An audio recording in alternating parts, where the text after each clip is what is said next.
সাইনার বোনেরা বেড়াতে এসেছে। সাইনাকে বলছে কিছুদিন তাদের সাথে বেড়াতে যেতে।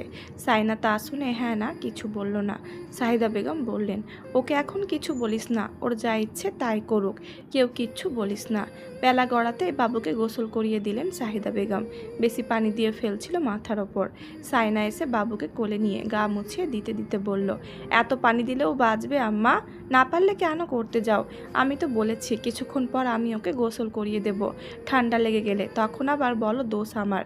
বলে মেয়েকে তোয়ালিতে জড়িয়েছে ভেতরে নিয়ে চলে গেল।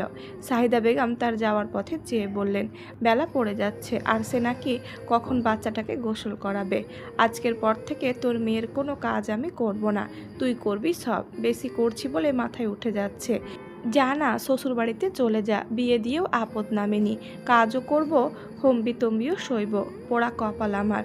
সাবরিনা বলল, আম্মা এসব কি বলছেন? শর্মিলা বলে উঠল, পাশের বাড়িতে মেয়ে বিয়ে দিয়েছ, মেয়েকে দেখভাল করতে পারবে বলে এখন এত বেজার কেন হচ্ছ? হব না? জামাইটা ফোন করলে ফোন ধরে না, বলে কি না দেশে এলে কথা বলবে। এসব শুনে ও শ্বশুর শাশুড়ি রেগে গেছে, বলছে ছেলেটা দেশে গেছে 6 মাসও হয়নি, আবার নাকি দেশে আসার কথা বলছে। টাকা পয়সা একটাও থাকবে না এই মেয়ের জন্য, মাসে মাসে টাকা পাঠাচ্ছে, সেগুলো বাপের বাড়িতে বসে বসে খাচ্ছে। তোর বোন বুকে হাত দিয়ে বলতে পারবে এই সংসারে ওর কাছ থেকে একটা টাকাও আমি খরচ করেছি? আমার ছেলেরা যা খাওয়াচ্ছে তাই খাচ্ছি, তাদের বোনকেও তাই খাওয়াচ্ছে। ওর কাছ থেকে সেদিন 500 টাকা ধার নিলাম, পরদিনই খুঁজে নিয়ে নিল। এত কথা সইব কেন ওই শাশুড়ির মুখে? তুমি বড় আম্মাকে বলতে পারো নাই ওর টাকা তোমরা নাও না? ওরা বিশ্বাস করবে কেন? তোর বোন তো কিপটার কিপটা, জামাইয়ের টাকা একটাও বাড়তি খরচ করে না, বলে আমাকে হিসেব দিতে হবে। কেন করে না সেটা তো বুঝতেই পারছো। বড় আম্মা এরপরেও এমন কিছু বললে মুখের ওপর বলে দেবে ও তোমার সংসারে 1 টাকাও বাজার খরচ দেয় না, তাজদার সিদ্দিকির টাকা তার বউ বাচ্চার ওষুধের পেছনে খরচ হচ্ছে। সাহিদা বেগম বলল, আমি ওই ছেলেকে আর কিছু বলতে পারবো না, লজ্জায় আমার মাথা কাটা যাচ্ছে। কত করে বলছে আপনাদের মেয়েকে বোঝান, আমি ওকে কোনো মতে বোঝাতে পারি না। ছেলেটা ওখানে চাকরি করবে নাকি ওকে নিয়ে টেনশনে থাকবে? ছেলেটাকে আরও কি বলছে আল্লাহ মালুম। ওই মেয়ে কখন এত বজ্জাত হলো আমি তো বুঝলাম না। সাবরিন এতক্ষণ চুপচাপ কাপড় মেলে দিচ্ছিল পুকুর পাড়ে সৌসিতে। সে এবার মুখ খুলল, বলল, তোমাদের ছোট জামাইয়ের কিন্তু পয়সার অভাব নেই আম্মা, 2 মাস অন্তর দেশে আসার তৌফিক দিয়েছে আল্লাহ, তোমার মেয়েও সেটা জানে, তাই বলতেছে দেশে আসার জন্য। ওকে ধমকে কিছু হবে না, অনেক তো ধমকেছ, কাজ হলো? তুমি বড় আম্মার কথা কানে নিও না। বড় আম্মা আর বড় আব্বা চাইছে ছেলে দুটো পয়সা জমুক, ব্যাংক ব্যালেন্স ভরুক, ওরা চাইবে ছেলে যাতে বইয়ের কথায় দেশে না আসে। শর্মিলা বলল, কথাটা ঠিক, বিয়ের পর তো 5 মাস গেল হাসপাতালে, ওদের সংসার হলো কই? রায়হান ভাই বিয়ের 2 বছর বউ নিয়ে ঢাকায় ওদের ফ্ল্যাটে ছিল। বড় আম্মা ছোটটাকে একদম নিজের কাছে বেঁধে রাখছে। তোর বোনকে বিদেশ নিয়ে যেতে চায়নি, ও তখন যায়নি কেন? কেন যায়নি সেটা তুমি জানো না? সমাধানের কথা না বলে উল্টাপাল্টা কথা বললে কোনো কিছু সমাধান হবে আম্মা? সাহিদা বেগম আর কিছু বললেন না। দুপুরে খেয়ে দিয়ে সাহিদা বেগম একটু ভাত ঘুম দিচ্ছিলেন, তখনই সুদূর লন্ডন থেকে ফোন এলো। তিনি ধড়ফড়িয়ে শোয়া থেকে উঠে বসলেন। শাওন নাম্বার চিনিয়ে দিয়েছিল। নাম্বারটা দেখে বুক ধড়ফড় করে উঠল। হ্যালো। ওয়ালাইকুম আসসালাম। জি বাবা শুনছি, বলো। তাজদার শুনতে চাইলো সাইনা কোথায়, বাবু কোথায়, ওনাকে সন্তোষজনক কিছু বলেছে কিনা। সাহিদা বেগম বললেন, মা মেয়ে এখন ঘুম, ও আমাকে এখনও কিছু বলেনি বাবা।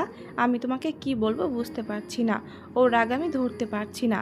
ও এমন মেয়ে তো ছিল না, কোনোদিন আমার হ্যাঁর ওপরে না বলেনি, পাতে যা দিতাম তাই খেয়ে উঠে যেত। ওর বাপ ভাই যেটা পছন্দ করে আনতো ওটাই পড়তো, এত নখরামি ছকরামি কখনো করেনি। তাজদার গম্ভীর হয়ে সব শুনে বলল, আচ্ছা ও যখন যেতে চাইছে না তখন যাওয়ার দরকার নেই, আমি আম্মুকে বুঝিয়ে বলবো, বাবুকে একটু দেখে রাখবেন, ওর মেন্টাল কন্ডিশন ঠিক নেই এখন, আমি দেখছি কিছু ব্যবস্থা করতে পারি কি না। সাহিদা বেগম সংকোচের সাথে থেমে থেমে জানতে চাইলেন, তো বাবা তোমার ফোন আর একবারও ধরেনি? ধরেছে, রিসিভ করে বাবুর সাথে কথা বলতে দিয়েছে। তুমি একটু চেষ্টা করো বাবা, তোমার আম্মা আবার মাথা গরম, তারা তো পরের মেয়ের সবটা বুঝবে না। আমি আর কি বলবো, নিজের মেয়েকে নিজেই তো বুঝতে পারছি না। এখন আমি মারধর করলেই তো আপনাকে কিছু করতে হবে না, এখন যা ইচ্ছে তাই করুক, বাইরে যেতে চাইলে বাধা দিয়েন না, আমি দেখছি বাকিটা, কিছু একটা তো করতেই হবে, কিছুদিন ওখানে থাকুক। আচ্ছা, ওখানে আপনাদের সমস্যা হচ্ছে না তো? না না বাবা, কি বলছো? সমস্যা হবে কেন? মেয়ে নাতনি দুটোই তো আমাদের। একটা কথা জানার ছিল। কি কথা বাবা? বাবুর খরচাপাতি ও দিচ্ছে? হ্যাঁ হ্যাঁ দিচ্ছে, আমাদের কিছু করতে হচ্ছে না। একটু থেমে এসে সাহিদা বেগমকে আবারও জিজ্ঞেস করলো, বাজার খরচ দেয় না? যদিও বাজার খরচ দেওয়ার কথাটা সে সাইনাকে নিজ থেকে বলেনি, সে কিছু মনে করবে ভেবে। ভাববে তার বাপ ভাইয়ের এত অভাব, তার খাওয়ার খরচ দিতে হবে। তাজদার সিদ্দিকি কি ভাবছে তাদের? কিন্তু এত মাস সে থাকছে, ভালো মন্দ খাবার ফলমূল খেতে হচ্ছে, বাজার খরচ কিছু তো তার দেওয়া উচিত। ও যদি না দেয় তাহলে সে এদিক থেকে পাঠিয়ে দেবে, তাই জানতে চাওয়া। সাহিদা বেগম মিথ্যে বললেন, দেয় দেয়, বাজার খরচও দেয়। তাজদার ওনার বলার ধরন দেখে সত্যিটা বুঝে গিয়েছে যদিও, তবুও বলল আচ্ছা। আর কিছুক্ষণ কথাবার্তা বলে সে ফোনটা রেখে দিল। গত সপ্তাহে সাইনা তাকে ব্যাংকের মিনি স্টেটমেন্ট সেন্ড করেছিল, কোথায় কত টাকা গিয়েছে তা হিসেব করে নোট করে দিয়েছিল। এটাও বলেছিল সে তিতলিকে নিয়ে পার্লারে গিয়েছিল। মেজো আপু তাকে দেখে বারবার করে বিরক্ত প্রকাশ করায়। সেখানে কত টাকা বাবুর পেছনে কত টাকা গিয়েছে সব কিছুর হিসেব দিয়েছে। অন্যান্য মাসের চাইতে সে মাসে খরচ কেন বেশি হয়েছে তার হিসেবটাও দিয়েছে। তাজদার খানিকটা অবাক হয়েছিল শুরুতেই। সে এটা জানতো যে সাইনা তার পাঠানো টাকা দিয়ে বিলাসিতা করবে না, কারণ এতগুলো মাস ধরে সে টাকা পাঠাচ্ছে। সাইনা এই টাকা থেকে নিজের জন্য একটা ড্রেস অবধি পছন্দ করে কেনেনি, না একটা চুলের ক্লিপ। তাই তো সে তাসনুভাকে বলেছে নিউ মমের জন্য যত স্কিন কেয়ার প্রোডাক্ট লাগে সব কিনে দিতে। কিন্তু এভাবে পার্লারে যাওয়ার খরচটা হিসেব দিয়ে বসবে, এটাও সে ভাবেনি। রাগও হয়েছিল ভীষণ। পরক্ষণেই তার মনে হলো সে বোধহয় ওইটুকু অধিকার বোধ এবং টাকাগুলো তার ভাবার অবকাশটুকু সাইনাকে দেয়নি, যার কারণে সাইনার মনে হতো টাকাগুলো তার, তার ইনকামের একটা অংশ। সে স্ত্রী হিসেবে ডিজার্ভ করে, এটা তার হক, শুধু একটা নিছক দায়িত্ববোধ নয়। তার সাইনাকে ফিল করানো উচিত ছিল এই টাকাগুলো একান্তই তার। সে ইচ্ছে মতো খরচ করলেও তাজদার সিদ্দিকী তাকে কিছু বলবে না, কৈফিয়ত চাইবে না। তার এই কুণ্ঠাবোধ দূর করতে পারেনি দেখে তার নিজের কাছে লজ্জাবোধ করছিল তখন। সাইনা প্রায় 1.5 মাস পর জায়নামাজ বিছিয়েছে আজ। দাদিমা বললেন, দেখ বোন, তোর মনের শান্তি একমাত্র আল্লাহ দেবেন। নামাজ কালাম পড়, দেখবি মনে শান্তি লাগবে।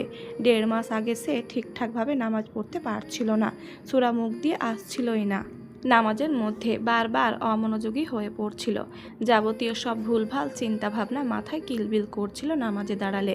জোর করে মুখে সূরা আসছিল না, এলেও মনে হচ্ছিল ভুলভাল পড়ছে।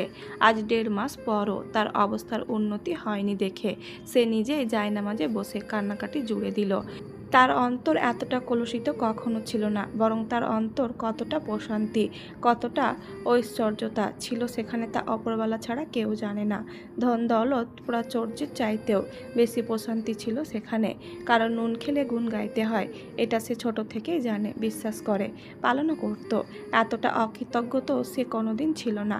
কারো কাছ থেকে যত্ন আত্মি ভালোবাসা, মমতা, আস্থা, নিঃস্বার্থ সঙ্গ পাওয়ার পর তাকে খালি হাতে ফিরিয়ে দেওয়ার যে অপরাধবোধ তাকে ভেতর থেকে গিলে খাচ্ছে, সেই দুঃখেই সে আজ সম্পূর্ণ বিধ্বস্ত। সে নিজেকে ফিরিয়ে পেতে চায়, যার অন্তরে দয়া মায়া ভালোবাসার কোনো শূন্যতা কোনোদিনই ছিল না। নিজের কাছে সে নিজেই মরিয়া হয়ে ফিরতে চায়। যদিও সে জানে হারিয়ে যাওয়া মানুষকে খুঁজে পাওয়া যত কঠিন, নিজের হারিয়ে যাওয়া সত্তাকে ফিরিয়ে আনা তার থেকেও কঠিন। তবুও সে ফিরতে চায়। বিয়ের আগে যে সুন্দর সংসারের স্বপ্নে সে বিভোর থাকত, সেই স্বপ্নের সংসার সাজানোর জন্য সে অন্তর থেকে সমস্ত প্রতিশোধ পরায়ণতা, ক্ষোভ, বিদ্বেষ ও রাগ দূর করতে চায়। যে অন্তর কলুষিত ভালোবাসা সেখানে দ্বিধাগ্রস্ত, যে অন্তর কলুষিত মুক্ত মায়া মহব্বত সেখানে স্বাধীন। বিছানায় বসে মেয়ের গায়ে বেবি পাউডার মেখে সাইনা তার গায়ে নাক ডুবিয়ে দিয়ে শ্বাস টানল। এই ঘ্রাণটা তার অতি প্রিয়। ইচ্ছে করে সারাদিন ডুবে থাকতে। সে তুলতুলে গায়ে অসংখ্য চুমু খেয়ে, তারপর কপালে গালে আদর করে একটা ফতুয়া পরিয়ে দিল। তারপর শাওনকে ডাক দিল, ভাইয়া আমার ময়নাকে একটু বাইরে নিয়ে যাও, তিতলিকে পেলে ওর কোলে দিয়ে দিও, ময়না একটু ঘুরবে, তাই না মা? হাত পা নেড়ে সে মায়ের কথাকে সমর্থন জানালো। হঠাৎই সাইনার খেয়াল হলে তিতলি তেমন আসছে না কয়েকদিন ধরে। হ্যাঁ, অনেক কম এসেছে। পরশু এসেছিল, বাবুকে নিয়ে সোজা চলে গিয়েছিল। কাল এসেছিল, রান্নাঘর থেকে বাবুকে নিয়ে চলে গিয়েছিল। তার সাথে কোনো রকম কথা বলেনি, দেখাও করেনি। আগের মতো বসে গল্প সল্প করে না। হুট করে ওর আবার কি হলো? হাত পা একসাথে নেড়ে তাজনা তখন খেলছে। শাওন এসে বলল, তোর ময়না আমার শার্ট ভিজিয়ে দিলে মুশকিলে পড়ব। মেজোর কাছ থেকে নিয়েছি শার্টটা, কিছু হলেই আমাকে পিটিয়ে ডালিম গাছের সাথে ঝুলিয়ে দেবে। সাইনা বলল, আমার মেয়েকে অপমান করবে না, ও যখন তখন গোল ভিজায় না। না মা। মেয়ে হাসছে দেখে সাইনা বলল, দেখো দেখো কেমন করে হাসছে। শাওনের কোলে দিয়ে দিল সে। শাওন তাকে নিয়ে যেতে যেতে বলল, মামা বড় হয়ে যা দ্রুত, মামুর জন্য বউ খোঁজা লাগবে, বুঝলি? আরে ভাই, এই মেয়ে কি বুঝে এত হাসে। তাজনাকে পাড়াপড়শিরা সবাই আদর করে, সে এই কোল ওই কোলে ঘুরে বেড়ায় সারাদিন। খিদে পেলে তখন কাঁদে, সবাই বলা বলি করে তাজের মেয়েটা মিশুক হবে, সবার কোলেই থাকে। শাওন তাকে নিয়ে ঘুরে বেড়ালো অনেকক্ষণ, আসরের পরপর এনে দিল। সাইনা তখন আসরের নামাজটা সবেমাত্র পড়ে উঠেছে। শাওনের ডাকে দরজার কাছাকাছি গেল, বাবুকে কোলে নিয়ে বুকের সাথে জড়িয়ে মাথায় টুপটাপ কয়েকটা চুমু খেয়ে বলল, অনেক বেড়ানো হয়েছে, এবার আমার আম্মা খাবে, খুব খিদে পেয়েছে। প্যাম্পাস কি ভিজেছে দেখি দেখি। না ভেজেনি। মেয়ের সাথে কথা বলতে বলতে নিজের ঘরের দিকে চলে গেল সে। দরজা বন্ধ করে তাজনাকে খাওয়াচ্ছিল, ঠিক তখনই ঘরের বাইরে সাহিদা বেগম, আফসার সাহেব, আশরাফ দুলাভাই সবার গলার আওয়াজ শোনা গেল। কি বলাবলি করছে তা যদিও শোনা যাচ্ছে না। মেয়ে ঘুমিয়ে পড়ায় সাইনার মাগরিবের নামাজ আদায় করতে সুবিধা হয়েছে। সে মাগরিবের নামাজ আদায় করে মেয়ের মাথায় একটা ফু দিল দোয়া পড়ে। তারপর মনে হলো তার কিছু খাওয়া উচিত, তখন ঘর থেকে বের হলো। রান্নাঘরে সাহিদা বেগম নেই, শুধু আপা আর ভাবি দাদি। যেহেতু বাড়িতে আজ সবাই আছে সেহেতু শর্মিলা কিছু পকোড়া আর 2 ধরনের নাস্তা বানিয়েছিল। সে কয়েকটা পকোড়া আর কিছু নাস্তা নিয়ে এক মগ চা নিয়ে ঘরে চলে যাচ্ছিল। ঠিক তখনই সাবরিনা ডাকলো, সাইনা। তাজনার আব্বু এসেছে। তৌসিফের কণ্ঠস্বর শোনা যাচ্ছে তার ঘরে। দাদিমা মৃদুস্বরে বললেন, ওর চাচা এসেছে ওকে নিয়ে যাওয়ার জন্য, একটা সুন্দর দেখে ফ্রক পরিয়ে দে। বাপের সাথে প্রথম মোলাকাত। সাইনার কানে তখনও বাজছে সাবরিনার বলা কথাটা, তাজনার আব্বু এসেছে।